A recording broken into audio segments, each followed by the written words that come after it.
Mm-hmm. Mm-hmm. Mm-hmm. Come on. Mm-hmm.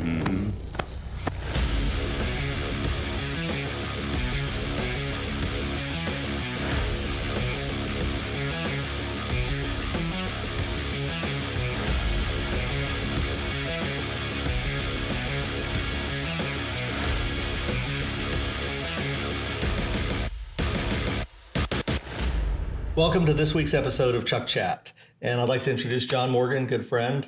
And John, I wrote a book that's coming out soon called Perseverance.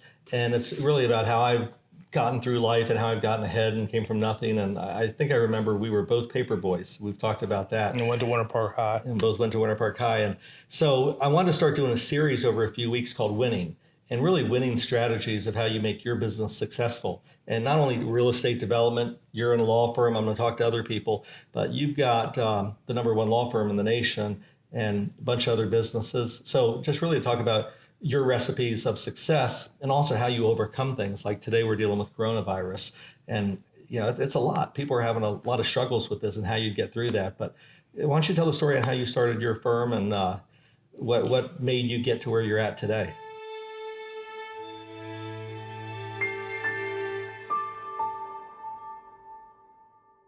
Well, how my firm came to be was I was at the University of Florida, received a phone call. My dad called me to tell me my brother Tim had been paralyzed from the chin down. I got in the car, drove to the Catholic Church, lit a candle, came down here. My brother was a quadriplegic and has been for the last, well, he's 61 now.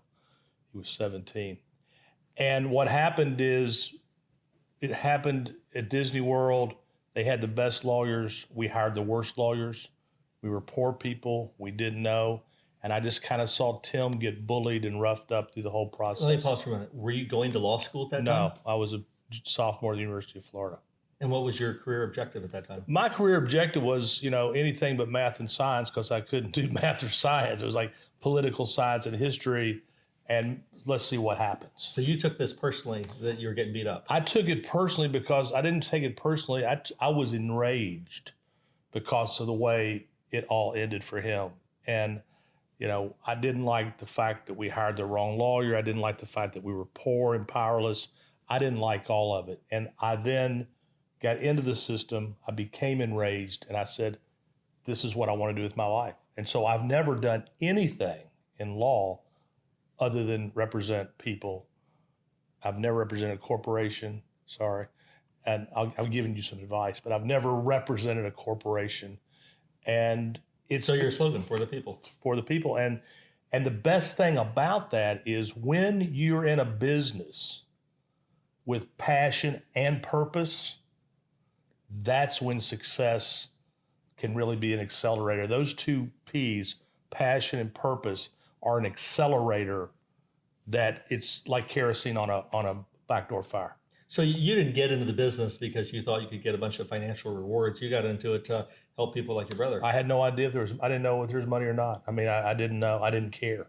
I just wanted to come and make people like Disney, pay. And I'd worked at Disney too, but it became so bad. As like he was basically at the end, it was just a comp accident.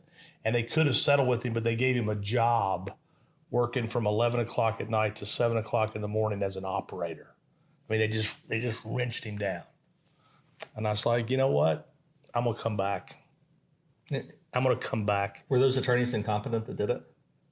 Their attorneys were very good. Our attorney turned out to be a bad guy. I mean, we didn't know. But when you're poor, Chuck, and all of a sudden you get hit with something like that, you don't know. You're just making decisions on the fly. People hire the wrong, when you hire your lawyers, it's after a lot of recommendations and trial and error. We were just trying to hire somebody and we hired the wrong guy. So that's what got me going into this business. And, my first year I made, they paid me a $10,000 base salary and 10% of what I closed. And I think my wife was working at Ackerman. She made 30 and I made 16 year one. So you were driven though. I know we came up from similar upbringings. Neither one of us grew up with money, and I was a lawn boy, I was a paper boy. You did the same, and I think you wrote a book, or you at least quote, "You can't teach hungry." I wrote a book called "You Can't Teach Hungry," and you talk about the lion with the blood on it. And I said everybody wants to be a lion until it's time to do lion shit. It's hard. And the paper boy I write about because, and we talked about with you, is I guess that you were a paper boy because I believe when I meet successful people, especially people closer to my age, I'll say, "Were you a paper boy?" I'll say, "Yeah." "How do you know?" "I just know because there's what I call that winner within. There's something in that little boy that makes him a paper boy. You can't teach it. It's like the name of my book. You can't teach hungry. It's the winner within. Paper route, you got to get up every day. You have to get up early. We talked about that in my last Chuck chat. We said if you don't get up early, you're not going to succeed. And paper boys have to get up early. And you've got to have customer service, and you've got to be selling, and you got to be collecting, and the job never ends. And you're a 9-year-old boy. And you're judged if you don't do it right because people will call up and say, "I didn't get my paper." Now, when people didn't pay me, I egged their houses. I'm like, no. You're going to spend money repainting your house. You should have paid me my paper route money. Well, that's the interesting thing, too, about being in business today. I didn't realize when I cut grass as a little boy, you're doing a lot of parts of a business. You're figuring out, I got to buy a lawnmower. I financed my first lawnmower. You got to figure out how to pay for gas. You got to collect your money. You've got to keep your business running. You got to schedule. And as you start from small businesses like we did, and you apply those same principles into a big firm as yours today. It's the same principle. It's born into you. I had also had lawn business and snow shoveling business, and because it's just in you. Because we didn't want to be dependent on somebody else to buy us a hamburger. We didn't want to be looking around. We wanted to. I always had. Listen, when I sold my paper route, we were making net $300 a month, which was astronomical. I mean, I had a green box just packed with cash. I always had cash, and I've never not had cash. I got in trouble in school one day. This was going back to, I think it was elementary school, maybe junior high, that I was cutting grass every day, and I would usually get paid for a lawn once I finished it. Unless the people were in home, I'd have to come back later. But I was charging $10, and then eventually it became $15 and $20 to cut a grass. But so I would get every day, I'd collect $75, $80. And for a 13-year-old kid, A lot of money. And I'd cut grass 7 days a week. I didn't have a day off. So I was making $500 a week at 13 years old. 25 grand a year. And it was cash. And I remember kids used to pick on me in school. And I went to school one day, just took out this wad of cash and I put it on my desk. The teacher's like, "Chuck, what are you doing? Where did you get that money?" I'm like, "From cutting grass." "Put that money away." But it was cash. And it was interesting. And it was fun. It's born inside of you. Warren Buffett, if you ever want to read a great book, it's called Snowball. It's the story of Warren Buffett. But he talks about because he was a paper boy. And he talks about winning the ovarian lottery. Yeah. That you're just born.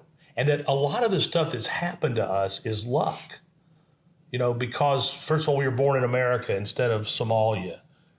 For us, we were born a man instead of a woman. Believe it or not, that's made a big difference in success. I talked to my wife yesterday. I said, "If you had your choice, would you prefer to be a man or a woman?" She goes, "Being a woman's not that easy." No. She goes, "I think it's easier to succeed as a man." When my wife was at Ackerman back in the old days, everybody would go to lunch at the university club and she would stay back. Yeah, women weren't allowed. They weren't allowed in. So it's not that far ago. So, but what Warren Buffett's point is life is luck. And the lucky thing that we had was we had that paper boy gene. Every day in the jungle, there's two animals that are be born, a lion and a sloth. Okay? The sloth is just fucked. Yeah. Day one. And the lion's going to be hungry. And the lion's king. Day one. They just were born.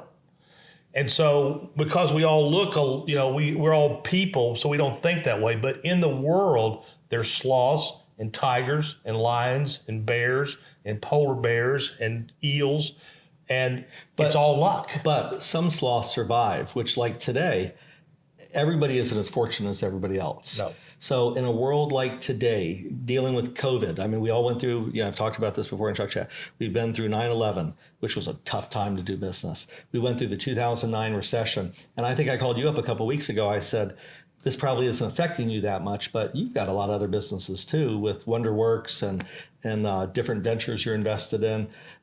What advice would you tell people on how do you get through this time? Because it's hard. I had a coffee shop lady write me today. I've given her 3 months free rent, and she said, thank you so much. But I lost $7,000 still this month. And I feel for her because until this turns around, until there's a vaccine, until people feel comfortable, they're not going to go out and spend money. I went to lunch today at Bay Hill Country Club. I was the only table in the entire restaurant. People were nervous. Well, the advice I would have given is the advice I gave in the first book, You Can't Teach Hungry. One of my chapters was called Black Swan. There's a great book called Black Swan. And what the premise of Black Swan is this: there's always going to be something that's going to fly into our lives that we don't expect or we can't predict. Once upon a time, there were only white swans. But one day somebody looked out back and go, look, there's a black swan. I go, that's not possible. Yeah, that's a black swan. Why can't it be a black swan? Because I've never heard of one. The Mirage made money hand over fist, but one year they lost their ass. Why? The tiger ate Roy. The black swan flew in.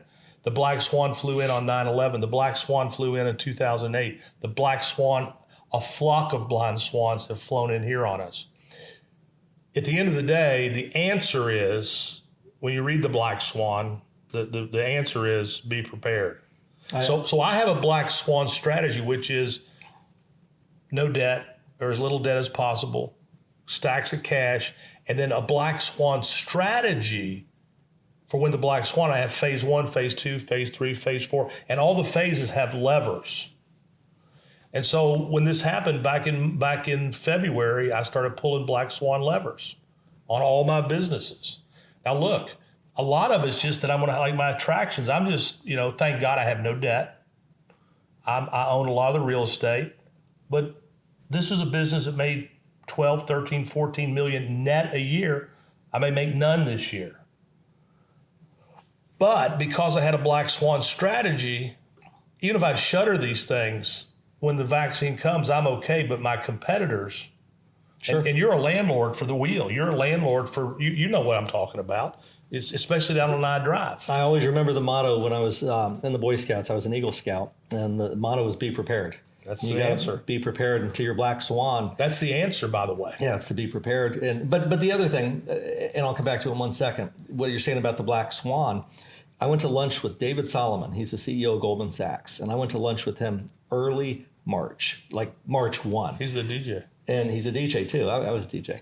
And but I asked David at lunch. I said, David, what do you see as the next bubble, the next bump in the road, the next pothole, the next problem we're going to run into? He said, Chuck, he goes, it's not what you see. He goes, it's what you don't see.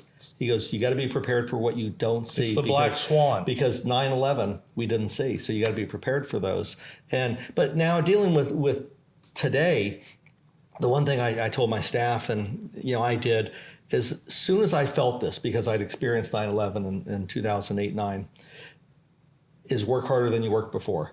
And it's hard to convince sometimes young people that you work harder now during a problem. Well, there's no business. That's why you work harder. You got to do the business. You got to work hard. And especially in bad times, you have to work extra hard. I find myself working more hours a day trying to make sure things are fixed and work right than I do. In good times, it's easy because you sail along. But when the motor goes out on the boat, everybody's got to pull out the oars and start rowing. You still got to get to shore. The way I've approached this whole thing is 3 phases. And I've kind of said, look, this is like what we're in right now is a perpetual hurricane. Usually a hurricane comes and goes. Quickly. We're in a perpetual hurricane. So there's been 3 phases for me. Phase 1, getting ready for the hurricane. Moving people, like in the law business, moving people home, work from home, getting everybody home, getting ready. I started mobilizing in early February. When I saw Italy, I go, this is coming. People didn't want to believe it. They just didn't want to believe it because it's easier to be an ostrich than to be an eagle. But, so that's phase 1, getting ready. The second thing is dealing with the pause when the pause happens. That's the pause which we've been in. We all went home for 2 months. And then at the same time working for the third phase, which is after the pause. So you're working like crazy to get ready for the hurricane, to weather the hurricane, and to be in business after the hurricane. And so now you're working harder than ever, really just to survive. Yeah. But that's okay, because when this is all over, I'm getting ready to buy, I told you about a piece of land I'm going to buy on iDrive. I got all sorts of opportunities that are percolating, because during a hurricane, people are frightened. And that's where opportunity comes. And that's where Warren Buffett's famous line, be greedy when people are nervous, be nervous when people are greedy or fearful. Be fearful when people are greedy, be greedy when people are fearful. There's going to be tremendous opportunities. We have to buy that property on iDrive, by the way. We're going to buy it. It's already done. So going back again for a bit. So you started your law firm, and you told me once you were the first guy who advertised on the back of the telephone book. I sold Yellow Pages before I went to law school. I used to look at the back page. I used to look at the back of the Yellow Page. I go, this is the prime place. Why does nobody? They had like the Disney World Castle for free, or Shamu. So when I got out, I go to the phone company. I go, look, I'd like to buy the back cover. They go, why? I just do. I just think I will. And they go, how many do you want? I said, all of them. And I bought them all. And then they started charging me. And then it became the premium. It became the premium space. The reason I liked it was because there was a 50-50 chance. It's going to be on one side or the other. Okay, we don't need to open the book. So I sold Yellow Pages. I started doing those back covers. And then you were the first attorney to do billboards too, right? I was the first attorney to do billboards, and but it was advertising at the time was unpopular. I'd gone to the University of Florida. I was the golden boy at the University of Florida. I was the president of this organization called Florida Blue Key, and we were kind of the politicos and ran the university. And those guys were expected to go to the silk stocking law firms, but I never felt comfortable in those law. I had offers to go there, but I only applied to personal injury firms because I wanted to come back and get these people back. And so that's all I did. I just interviewed and the funny thing where I got the job, this is why life is luck. So I just sent resumes out to everybody who were PI lawyers. My dad calls me 2 weeks later. He goes, hey, I was getting my car washed. I took your resumes, and one of the resumes slid down behind the back seat of my back seat, and I pulled it out to vacuum it. I found it. He goes, you want me to send it out anyway? I go, yeah. I said, who is it to? A guy named Jared Billings. I said, yeah, I'll send it out. Guess where I went to work? Jared Billings. Jared Billings. Life is luck. Well, and eventually you started your own law firm, but like I said earlier, you have business practices. You got to learn how to bill, how to hire people, how to pay rent, how to manage capital that comes in, manage losses, all that. And so, what took you from one law firm with how many attorneys do you have now today? We are the largest personal injury firm in the world. We have almost 560. It comes up every day. That's huge. 500 plus attorneys. Yeah, 550, 560. So how'd you get so big? I just kept growing. I kept saying, I feel like, okay, I've done as much as I can in Orlando. Let's go to Tampa. I've done as much as I can in Tampa. Let's go to Jax. Let's go to Naples. Let's go to Atlanta. Let's go to Jackson. Can we make it in New York? Let's go to New York. Let's go to Boston. Let's go to Philadelphia. Let's go to LA. And so, do they always work? I've had some failures. I've had some misses. I mean, my office in Memphis has never really done well. And that's what I'm saying. If you don't have some misses, you're not doing enough business. Listen, if you're batting 1,000, you're not batting. I mean, my wife said to me something. She saw one of your commercials the other day that she thought was humorous. She goes, "I like John's new commercial that says you talked about law attorneys going to work." Leaving your firm, going to other firms, and you talked about the Bat Boy. Yeah. Oh, yeah. Well, I'll see people who were sitting at our counsel table, and we get a big verdict, and they didn't do shit, and then they leave and go start their own firm and put their verdict in like that they did. I'm like, dude, you drove us to the courthouse. It'd be like but they took credit for it. But they on their new website because they sat in the courtroom as a Morgan & Morgan lawyer. And I'm like, I'm just going to call this bullshit out. I'm just not going to. Because these guys that left, I fired them for a reason. And I think you said if they carried the bat bag, it doesn't make them a star hitter or something. Does not make them Mickey Mantle. Yeah. Yeah, just because you were the bat boy for the Yankees doesn't mean you had anything to do with those world championships. But that's life. That's life. Yeah, I understand people leave all the time, do different things. And listen, and I'm happy about it. When people leave me, you know what I say? We all left somewhere. And I want them to do well. And a lot of times when I tell them goodbye, I don't ever fire people. Because my dad got fired a lot when I was young, and it's scarring. Sure. So I'm always, firing people I don't do well. But what I'll tell them is, look, it's easier to get a job with a job.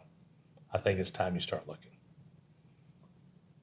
Yeah, the way I've let people go is I was fired this way, and I was, when I had my stucco drywall business a long time ago, I was doing a project for Rhonda Julian, and she fired me because my guys weren't showing up. I piecework crews out, and I brought them in, and the guy just wasn't showing up, and it made me look bad. And the buck stopped here. And she came to me and she said, "Chuck, I think we just need to part ways." And I was like, "Wow, that was the nicest way anybody fired me." And usually I'll do that with people if it doesn't work out. I tell them we need to part ways, or I think there's something else you're going to be better suited. But I'll tell you something there. that's even more important for your listeners to this.